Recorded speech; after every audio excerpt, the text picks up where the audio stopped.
I'm Celeste Headlee, and this is Tell Me More from NPR News. Michelle Martin is away. Coming up, if you're a football fan, you've probably been, shall we say, puzzled, at least, by one or two calls made by replacement referees this season. We're going to get the latest from one of our sports contributors in just a few moments. But first, we'll continue our look at Ohio politics. Earlier, we heard from Democrat and former Ohio Governor Ted Strickland. Now, for a different perspective, we're joined by Kenneth Blackwell. He has a long history in Ohio politics, served as the mayor of Cincinnati and the Secretary of State as well. He's now a senior fellow for family empowerment at the Family Research Council, and they take a conservative position on social issues. Kenneth Blackwell joins us now. Thank you so much for taking the time. So good to be with you. So, stab in the dark here, Kenneth Blackwell. I'm assuming that the economy is the number one issue motivating Ohio voters. It is the number one issue, but it is not the only issue. And I think that what the Romney campaign has to do is to look at what are natural resources here in Ohio. We have an abundance of coal and natural gas, and we have families that need lower utility rates, and we have businesses that need their job creation and investment undergirded by low-cost energy. And so jobs, jobs, jobs. That's the issue here in Ohio. And I wonder if the polls are reflecting that. The latest poll from the Cincinnati Enquirer, an Ohio newspaper organization, shows President Obama leading Mitt Romney 51% to 46%. And then there was a poll from the Washington Post that shows President Obama with 52%. As opposed to Mitt Romney's 44%. Does that mean that Ohioans think President Obama is stronger on the economy? I don't think so. I look at the rolling average. I look at the models that are used by this large number of polls that are taken in Ohio. And the real issue here is that this race is within the margin of error. And so this is going to come down to a turnout race, and it's going to come down to which side has the most intense and passionate feel in their base to turn them out. It reminds me of 2004 when everybody thought that what would be decisive was the 6% undecided vote. Well, that vote went about 50-50 for Kerry and Bush. What was the difference was the turnout. That's what it's going to come down to here. And that's why the economy is a driving issue, but it is not the only issue. When I crisscross this state, religious liberty is going to be a big issue, and the president having taken on the Catholic Church is going to be an issue that will impact blue collar workers in Cleveland and Cincinnati and Columbus who happen to be Catholic. I'm not sure the president would characterize it as taking on the Catholic Church, but I'm sure he wouldn't. But I think if you look at his overall approach, this is a president in simple, straightforward terms that has tried to transform our market economy into a government-controlled economy and our family-centered society into a government-centered society. There's still a measure of concern, I'm sure, for the Romney campaign and for Mitt Romney. So if you were going to give him advice, what advice would you give him? I mean, he is in danger of losing Ohio, don't you think? Oh, look, Ohio's competitive. I actually think that he has a challenge of connecting with everyday families and blue-collar workers. He's picking up steam with coal miners in the Southeast. He is picking up steam with truckers and longshoremen. So, I mean, we have to be very, very clear that this is a close race, and it can go either way, and whoever can turn out their base is going to win this, and you can't leave any of your foot soldiers behind. If you're just joining us, this is Tell Me More from NPR News. I'm Celeste Headlee. We're talking about the battle for Ohio with Kenneth Blackwell. He spent a number of years in Ohio politics, first as the mayor of Cincinnati and then the Ohio Secretary of State during the very contentious election of 2004 that you referred to earlier. But this year, as you say, it may come down to turnout, and I wonder if it's going to be the auto industry that motivates people at least to go to the polls. Just because there's so much support for the auto industry. New York Times estimates that 1 in 10 jobs in Ohio are linked to it.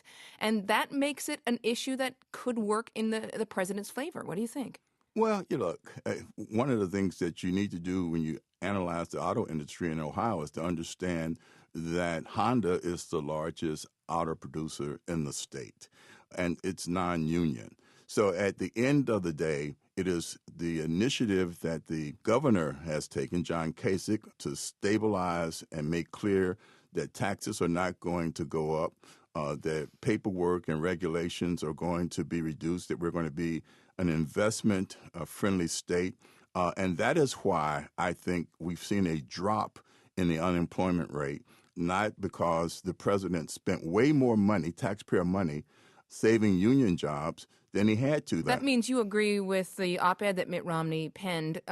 It was titled "Let Detroit Go Bankrupt," but in there he said basically what you're saying now, that they should have let the big three, or at least GM and Chrysler, go bankrupt. Is that correct? Well, look, capitalism without failure is not capitalism. We have legal structures that would have allowed them to save those jobs through structured bankruptcy. There are a lot of companies that do that. So if the issue is saving the jobs at the lowest possible cost, then the president took the most expensive route when he could have taken a route that would have taken less of taxpayer dollars at a time when we have an enormous $16 trillion debt, when that debt is a triple-headed monster. It is a moral crisis because of the intergenerational theft that is going on. It is an economic threat because of the anemic growth that the flight of capital has taken. And it is a national security issue because China is the largest holder of our debt. What I'm seeing a demonstration of here, Kenneth Blackwell, is kind of the very difficult dance for Mitt Romney in Ohio. And tell me what you think, because you've mentioned John Kasich. You've pointed to him as doing things that help to bring jobs back to Ohio. But the Ohio economy is improving slowly but steadily. It is better off than some of the other states that are not seeing the kind of growth that Ohio is getting. Many people in the Republican Party, and certainly Mitt Romney's campaign, would like to give Kasich the credit for that as governor, but it's hard to give credit to the governor without also giving credit to President Obama's national policies. Well, look, at the end of the day, whether it's Florida or Wisconsin or Ohio, gubernatorial leadership has made a difference in creating that climate. Nobody's going to be able to take away from the president his desire to take claim for the turnaround, but it's just not the case. And so we're not going to sit back and not say that the small government, reduced paperwork, low-cost energy initiatives of these governors, including Kasich in Ohio, haven't had the most profound impact on the economic turnarounds of those three states. And so, look, that's why this is not just going to be an economic issue, campaign that's driven by economic issues. It's going to be the size of government. It's going to be the intrusiveness of government in our lives. And I think when Mitt Romney makes the case that he wants to go to constitutional governance, smaller government that optimizes individual liberty, he, in fact, speaks a winning message. All right, so you say it's not going to be just the economy. And in 2004, when George W. Bush took Ohio, it turned out to be same-sex marriage that played a pretty surprising role in turnout, at least. That brought a lot of people to the polls to vote for President Bush. So is there an issue other than the economy that's kind of flying underneath the radar right now that could make the difference in Ohio? Well, I think, one, the president is already feeling the heat. National security is going to be an issue. People want not only to be safe in their homes, they want to feel that we are safe in the world. And you this think this is a president that is confused as to who our allies are in the Middle East. This is a president who tries to thump his chest with the death of bin Laden, but at the end of the day, we are in a much more precarious situation in that part of the world than we've been in a very, very long time. Why do you say that? Well, one, just things that have come up. We are not well-liked in the Middle East with a president that has surrendered our national pride to our adversaries in the Middle East.